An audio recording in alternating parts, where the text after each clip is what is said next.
Hello, this video tutorial will cover how to log into the Aeries student and parent portal. Once we've logged in, I'll cover the areas of communications so you can initiate a conversation with the teacher. I'll cover student info data so you can review the information that's there and if in case it needs to be updated. I'll cover the areas of attendance, grades, classes, and test scores. So let's get started. From any of your school's website, there are two places where you can go to get to the Aeries parent portal.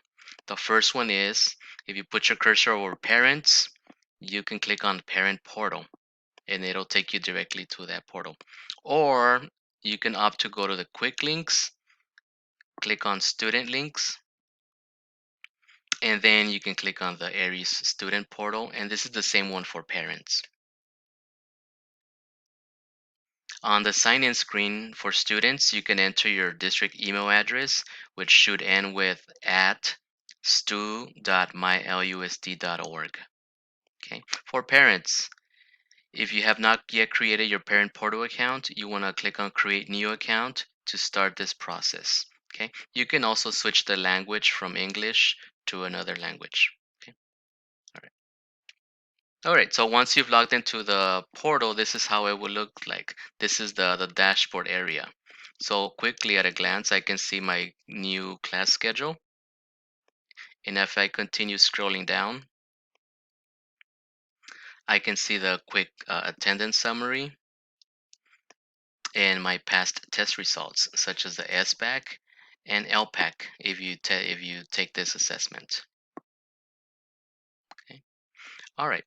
In the Communications tab, this is where you can initiate a conversation with the teacher. You just click on that and it'll open up a new tab where you can start that. Okay.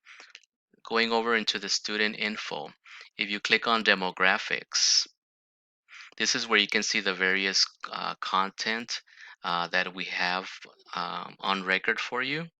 So you can look at the address, phone numbers, emails, and if anything needs to be changed, you can contact your school site so they can update this information for you. Under student info, you're also going to find the contacts screen. So this is the other area that you can verify to see if this data needs to be updated. If it does, you may contact the school site so they can update your emergency contacts. Next on the menu is attendance. Go ahead and click on attendance, and it'll show us the attendance to date. All right, so at first glance, just to become familiar with this, you can actually click on the legend and it'll give you a brief definition of what the various absence codes marks are. Okay, and then you can hide that. Okay, it also gives you a summary as far as what it's calculated to date. So in this case, I've been enrolled 33 days. I have one excuse absence, and I was started. If I were to go to grades, I can actually go to the grades here and I can view my current grades that I received so far throughout the school year. Okay, if the school year is just starting, you won't see any grades at all, but just note that if you go to grades and grades, this is where all of the grades will get recorded. Okay. Now for in progress information, you can go to the grades and then gradebook. And this is where the teachers are recording their information based on the assignments that they've given. This is where they're recording it, and this is the progress to date for each of the classes. Again, this was in grades in gradebook. For the high schools, you can click on the transcripts